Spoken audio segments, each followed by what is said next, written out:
The Dry Salvages and Temporality, a philosopher untrained in the art of poetic analysis, examines the concession of time in Eliot's celebrated poem. It stands to reason inordinate amounts of ink have been spilled, turning out symbolic inferences and encomium for how this masterpiece perfectly fits, bravely defies poetic customs.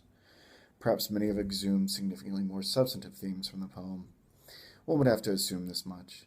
The Dry Salvages dares you to grapple with issues ranging from the collective unconscious to the healing salve of the incarnation. Has all this been systematically expressed, though? Has someone tried to make all the pieces fit? Given Eliot's fixation with temporality in the poem, why not first explicate his concept of time, test its durability, examine how the other themes flowing through the stanzas fit into that conceptualization? Can we disrobe and lay bare the philosophical skeleton dressed up by Eliot? Is this fundamental scaffolding familiar to us philosophers? If so, where have we seen it before in the history of philosophy? Somehow this will clock in at 15 minutes. Introduction. I don't know anything about this poem. I really don't know anything about analyzing poems in general. I debated doing some research and seeing what other clever people had to say about the third poem in the quartet. All that seems so endless and intimidating. If I waded into it, I might not have the courage to come before you and pretend that I'm offering some new insight. Plus, would it not defeat the purpose of a philosopher examining the poem with clear eyes? What I will provide you may or may not be novel. It may or may not have any legitimacy. When first proposing this project, my instincts detected that there was a very complex understanding of time at work in the piece. But that's about as far as the instincts got me, just a hunch. My first close reading appeared to validate those instincts and allowed me to devise this talk into 5 general headers. The ground of all being, the nature of the past, the nature of the future, permanent milestones, personal identity, and the unification of time in Christ. I feel a bit ridiculous examining even one of these themes in the short time allotted. Perhaps the ruminations here will prime the pump for a more explorative future project. Before launching into our task, we might be well served to point out that examining these features of time in the Dry Salvages is more than a pleasant way to pass the year, time. Eliot may offer us real philosophical insight into the nature of time, whether that conception of time is unique and incomplete or is in harmony with an already existing idea of time will be decided in our conclusion. On with it. The ground of all being. Throughout the Dry Salvages, there seems to be 3 concepts that can stand in for one another: time, the limitlessness of certain bodies of water, be they river, sea, or ocean, and the grounding substrate of all being. Eliot was certainly not the first thinker to analogize the 3 concepts, but he may have demonstrated the greatest mastery in doing so. The idea that time, deep time, is somehow oceanic, eternal, and yes, a god of some variety is made in the opening of stanza 1. I do not know much about gods, but I think that the river is a strong brown god, sullen, untamed, and intractable. This god is not a mere Olympian god, but something more encompassing. This god is the substrate of all being. It interpenetrates all things and sustains them. His rhythm was present in the nursery bedroom, in the rank elanthiness of the April dooryard, in the smell of grapes on the autumn table, and the evening circle in the winter gaslight. And when those items continuously disintegrate, they return to the bowels of the oceanic abyss, and we are reminded of our past and the transience of all things temporal when it churns them to the surface. It tosses up our losses, the torn seine, the shattered lobster pot, the broken oar, and the gear of foreign dead men. We may have effectively established that Eliot saw something analogous to the expanse of waters and that which sustains the universe. However, it may not be quite clear yet how time figures into any of this. Towards the end of the first stanza, Eliot itemizes all the voices of the sea. He saves the tolling bell for last, and is here where he clearly identifies the ultimate time with the ultimate undergirding being. The tolling bell measures time, not our time, rung by the unhurried groundswell, a time older than the time of chronometers, older than time counted by anxious, worried women. If there is this identification of the limitless waters and a Platonic God with time, then time and the eternal are inextricably linked. Time does not exist separately from the eternal, for if the eternal were to disappear, an impossibility, then there would be no time. In this sense, we might be entitled to see that for Eliot, time and the eternal foundation of the universe are one and the same, unless we figured it more prudent to claim that time is a parasitic quality of the foundation as its own novel form of eternity. Perhaps we are moving too fast. Have we for certain established that Eliot sees the substrate of existence as eternal? And what do we even mean by eternal? When we think of eternity, it would seem that boundlessness would have to be one of its qualities, that there is no point of origination, and that there is no terminus, extending infinitely in every direction. In stanza 2, we get confirmation of this idea of time and the substrate. It is ceaseless, along with its trail of refuse.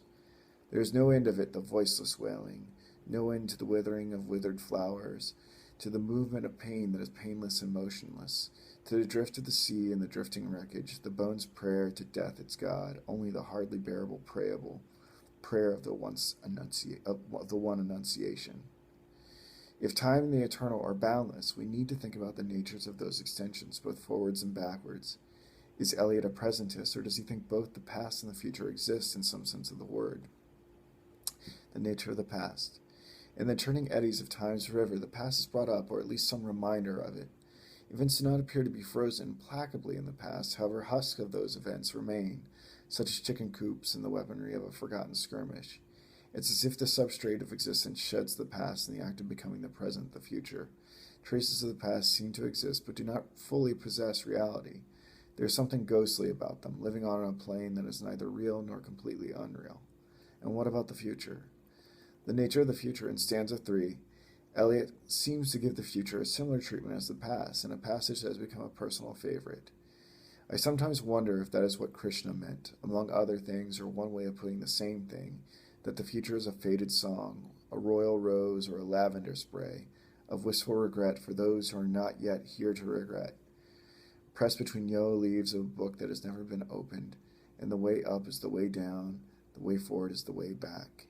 Here again we see the future moments don't quite have a real existence. They are waiting to be lived. What's interesting is that Eliot seems to think that there is some determinism to these yet lived moments. They may mirror the past in their rigidity, even though they are yet to be. What's also interesting here is the last line in this passage. Is Eliot intimating something cyclical about eternity and time? Ought we not to think about the substrate of all being extending infinitely, both forwards and backwards, and conceive it as a closed loop instead? Would this not make the ground of all being in time not unlike a movie reel that has its previews and closing credits taped together? We'll have to meditate on this a bit more to see if other aspects of the poem favor a cyclical or linear understanding of time and eternity. Permanent milestones. Despite all the flux of time's river, there does appear to be one event that juts out, piercing through the eddies. We should take note of it and be prepared to discuss it in much more detail at the paper's end. It looks as if the incarnation is that special event. Eliot does not explicitly mention the incarnation in this passage. However, the allusion is powerful enough when he speaks of the ragged rock. In the ragged rock, in the restless waters, waves wash over it. Fogs conceal it. On a halcyon day, it is merely a monument. In a navigable weather, it is always a sea mark, to lay a course by, but in the somber season or the sudden fury is what it always was. We will consider the Christology of the poem in greater detail during our contemplation of the final stanza. For now we need to prepare to think how a single event can be of significance against the substrate of time and eternity. What purpose does it serve? Can our cognitive apparatus integrate this potential paradox? Personal identity. Thus far, we've attempted to develop an objective, godlike view of the nature of time as Eliot presents it in the poem. He said little about the subjects of time. Before progressing further, we need to address how an individual is situated in time, so we can further develop the larger picture. Eliot appears to not hold the idea that the individual is a static entity that endures through time. Rather, it is something of a process that may be in related continuity with the past and the future. Presumably, the further we are from an event, be it in the past or the future, we're less connected to it. These are like former and future selves. Hume and Parfit would be allies here. Fare forward, you who think that you are voyaging. You are not. Those who saw the harbor receding are those who will disembark. And a little further down, fare forward, O voyagers, O seamen, you who come to port, and you whose bodies will suffer the trial and judgment of the sea, or whatever event this is your real destination. So Krishna, as when he admonished Arjuna on the field of battle, not farewell, but fare forward, voyagers. Unification of time in Christ. Now we can turn to the Christology of the poem. Once done with this section, maybe we can see how all these moving parts fit together. It seems there's a corrective for the process, that is the individual, meaning perhaps something that can hold the individual. It seems there's a corrective for the process, that is the individual, meaning perhaps something that can hold together hold the individual together as it trudges through existence, shedding oneself for a future one. This seems to occur in dedication to Christ somehow. But to apprehend the point of intersection of the timeless with time is an occupation for the saint. No occupation either, but something given and taken in a lifetime's death and love, ardor and selflessness, and self-surrender.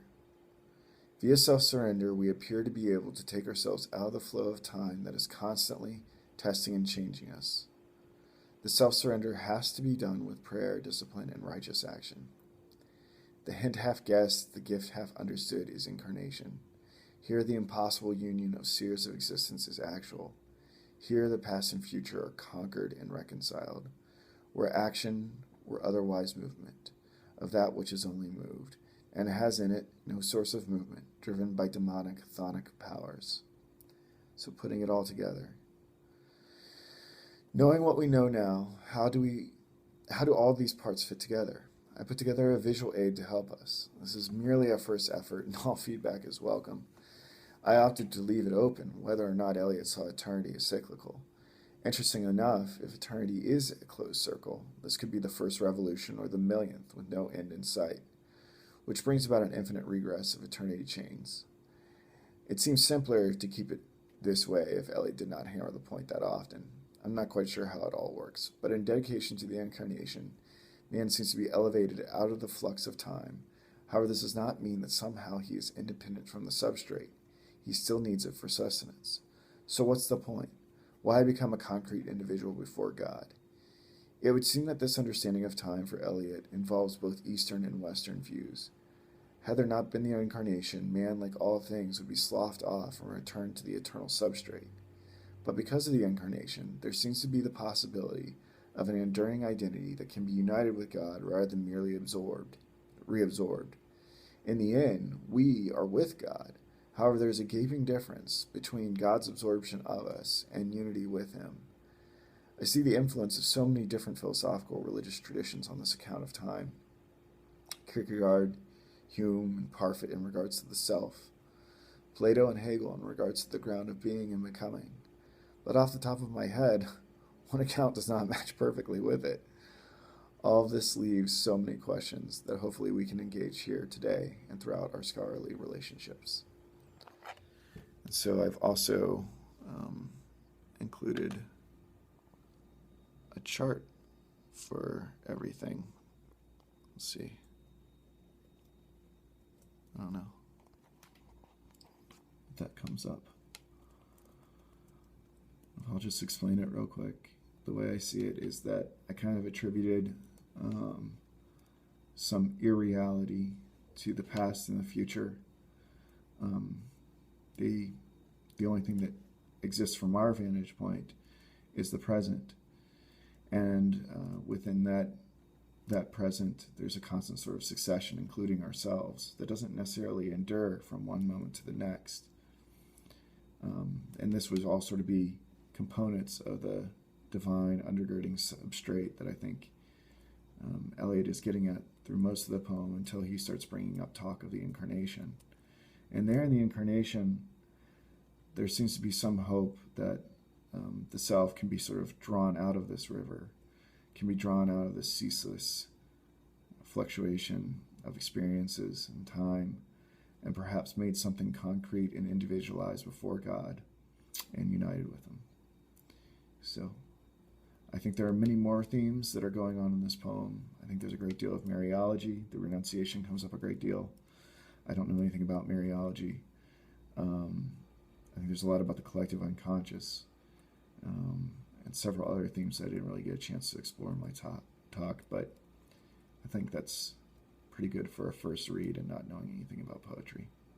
Okay.